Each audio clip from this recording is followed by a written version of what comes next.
नमस्कार, मैं हूं Iqbal Parvez. India news desk में आपका स्वागत है। ऐसा लग रहा है कि महाराष्ट्र को दंगे की आग में झोंकने के चक्कर में लगी हुई है भारतीय जनता पार्टी और ये भगवा आतंकी। अगर आप देखें तो पिछले 1-2 दिन में कितनी बड़ी घटनाएं महाराष्ट्र में घटी हैं। कई जगह से आगजनी की खबरें आई हैं, कई जगह पे भगवा आतंकियों ने मुसलमानों के मकानों दुकान पर हमला किया है, वहाँ पर तोड़ फोड़ की है। लेकिन महाराष्ट्र की पुलिस को पूरी क्रेडिट देनी पड़ेगी, 100 में 100 नंबर देना पड़ेगा कि उन्होंने बहुत ही अकलमंदी से और बहुत ही आप ये समझ लीजिए कि सूझबूझ के साथ इस दंगे पर काबू किया है और तो और भगवा आतंकियों को भी काबू किया है, लगाया है। समझ लीजिए आपके लठ से पूरी तरह से मार लगाई है और खदेड़ खदेड़ कर भगाया है। जी हाँ, अमरावती हो या फिर नांदेड़ हो, ऐसे कई जगहों पर आप वहाँ पर कर्फ्यू लगाना पड़ा है, कर्फ्यू लगाया गया है क्योंकि भगवा आतंकी मुसलमानों को पीटने के लिए, मारने के लिए उतरे थे। जी हाँ, आप ये देखिए कि त्रिपुरा में जिस तरह से मुसलमानों पर हमला किया गया,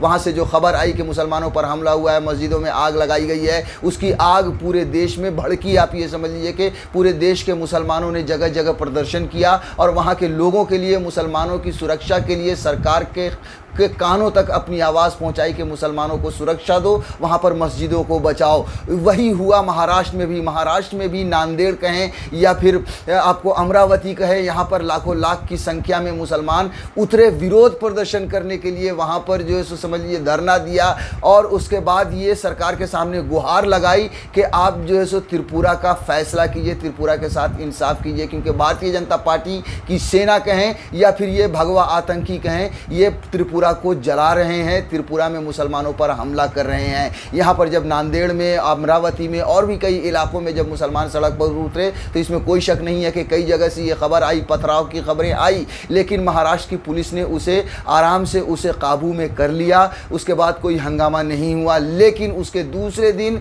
यानी शनिवार के दिन भगवा आतंकी और भारतीय जनता पार्टी के जो गुंडे हैं वो सड़क पर उतर गए मुसलमानों के खिलाफ। आप तस्वीरों में देखिए कि किस तरह से, आप अगर इन तस्वीरों को देखेंगे तो इसमें बहुत ज़्यादा भीड़ आपको नज़र नहीं आएगी, क्योंकि ये जो नफरतबाज हैं, ये जो भगवा आतंकी हैं, इनकी बहुत बड़ी सेना या इनकी बहुत बड़ी संख्या नहीं है। ये 2-4 ही गुंडे हैं, 10-20 या 100-50 गुंडे हैं जो बाज़ार में उतर कर पूरे देश का माहौल ख़राब करने के लिए साथियों लगे हुए हैं। यही काम उन्होंने किया, पत्थरबाजी, तोड़ फोड़ करनी शुरू कर दी, मुसलमानों की दुकानों को, मकानों को नुकसान पहुँचाना शुरू कर दिया। लेकिन महाराष्ट्र की पुलिस को, जैसा कि मैंने पहले भी कहा, पूरे नंबर मिलने चाहिए। उन्होंने बहुत ही सूझबूझ के साथ और महाराष्ट्र की सरकार ने बहुत ही सूझबूझ के साथ जो है सो इस पर काबू पाया, कर्फ्यू लगाया। अब आप देखिए कि जब नांदेड़ में या जब मुसलमान निकले थे और पथराव हुआ था, तब यहाँ की जो आघाड़ी सरकार है, महाराष्ट्र की सरकार है, उसने उसकी निंदा की थी कि इस तरह की हरकत नहीं होनी चाहिए,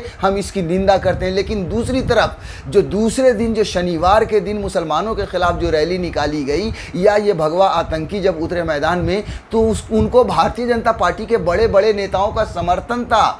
जी हाँ, और यही हो रहा है इस देश में। भगवा आतंकी जो आजकल मैदान में उतरते हैं वो इसीलिए तो उतरते हैं क्योंकि उनको नरेंद्र मोदी, अमित शाह, योगी आदित्यनाथ, देवेंद्र फडणवीस ऐसे बड़े नेताओं का समर्थन है। वो खुद मैदान में खुलकर उतर जाते हैं। और ये देखिए, महाराष्ट्र में जो कोई जलाने की जो कोशिश है या फिर जलाने के साथ साथ और मुसलमानों को नुकसान पहुंचाने की तो कोशिश यही है, उसके साथ साथ सबसे बड़ी बात यह है कि ये भारतीय जनता पार्टी और ये संघी महाराष्ट्र की सरकार को छिन्न भिन्न करना चाहते हैं, उसे अस्थिर करना चाहते हैं, उसे गिराना चाहते हैं। और ये बात हम सब या पूरे देश के लोग, जो अमन पसंद लोग हैं, वो तो समझते ही हैं। खुद शिवसेना ये बात मानती है और उन्होंने भी ये बात कहा है कि महाराष्ट्र की जो सरकार है उसको गिराने के लिए और बदनाम करने की ये कोशिश है। ये देखिए, हम आपको ये खबर पढ़कर बता देते हैं कि क्या कहा है संजय राउत ने, जो शिवसेना के सांसद हैं। महाराष्ट्र में हिंसा के बाद इस शहर में कर्फ्यू, इंटरनेट सेवा ठप। संजय राउत बोले, सरकार को अस्थिर करने की साजिश।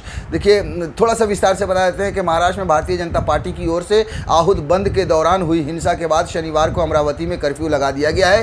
3 दिन के लिए इंटरनेट सेवा भी बंद कर दी गई है। पुलिस ने यह जानकारी दी है। महाराष्ट्र में के पुलिस महानिदेशक संजय पांडे ने कहा है कि महाराष्ट्र में कई जगहों पर हिंसा की घटनाएं हुई हैं। शुक्रवार से ही हिंसा की घटनाएं सामने आ रही हैं। हिंसा और तोड़फोड़ की वजह से संचार सेवा बंद कर दी गई है। उन्होंने कहा कि आगे हिंसा और तोड़फोड़ की घटनाएं हुई हैं तो पुलिस ऐसा करने वालों के खिलाफ सख्त कार्रवाई करेगी अगर ऐसी और हिंसा की खबर आएगी तो। डीजीपी पांडे ने कहा कि हिंसा के कई मामले सामने आए हैं लेकिन स्थिति अभी अनियंत्रित नहीं हुई है। पुलिस कानून व्यवस्था को बनाए रखने की अपनी जिम्मेदारी का निर्वहन कर रही है। उन्होंने उम्मीद जताई है कि ऐसी स्थिति नहीं आएगी कि पुलिस को बल प्रयोग करना पड़े। पुलिस महानिदेशक ने आम लोगों की अपील की है कि ऐसी गतिविधियों से दूर रहें जिसकी वजह से उन्हें गिरफ्तार करना पड़े।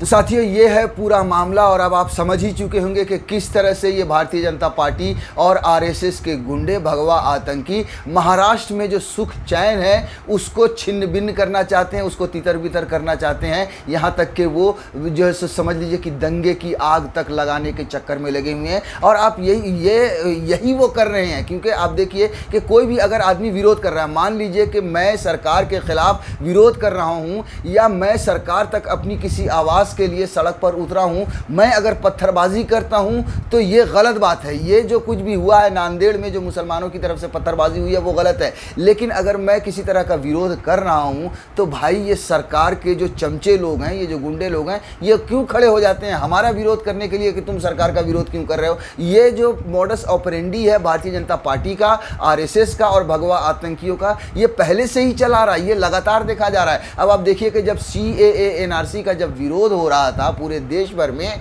तब उसके बाद ये भगवा आतंकी क्या कर रहे थे, ये आरएसएस वाले और भारतीय जनता पार्टी के नेता क्या कर रहे थे, ये अलग अपनी रैलियां निकाल रहे थे कि हम सीएए एनआरसी का समर्थन कर रहे हैं। कई जगह मैंने खुद कवरेज की है, उनके पास ये जवाब नहीं होता था कि भाई वो क्यों विरोध कर रहे हैं, वो क्यों रैली निकाल रहे हैं। जैसे मैंने एक आदमी से सवाल पूछा कि आप क्यों रैली में आए हैं, तो उन्होंने कहा कि हम सीएए एनआरसी का समर्थन करते हैं। हमने उनसे कहा कि भाई आसाम में जब एनआरसी आई थी तो वहाँ पर ज़्यादातर हिंदू प्रभावित हुए थे, उसके पास कोई जवाब नहीं था। उनके पास कोई जवाब नहीं होता, वो अनपढ़ लोग हैं, लेकिन नफरत उनके अंदर इतनी फैल गई है, इतनी भर गई है कि कोई भी आदमी अगर सरकार के खिलाफ आवाज़ उठाता है तो वो फौरन विरोध करने के लिए लाठी डंडा लेकर खड़े हो जाते हैं। आप देखिए कि किसान आंदोलन के साथ भी यही हुआ है। किसान आंदोलन जब से शुरू हुआ है, आपने कई जगहों पर देखा होगा कि भारतीय जनता पार्टी और आरएसएस के लोगों ने भी पंचायतें की, अलग अलग आप सभाएं की गई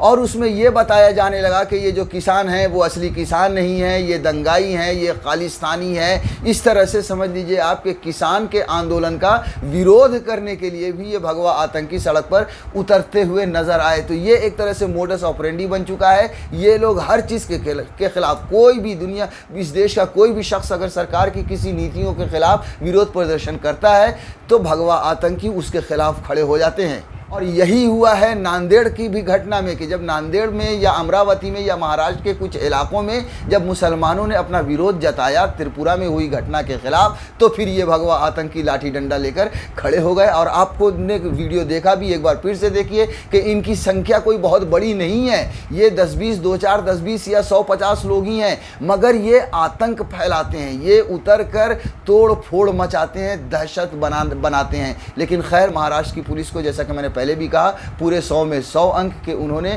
बहुत अच्छे तरीके से स्थिति को काबू में किया और अच्छे से लठ बजाया इन संघियों पर।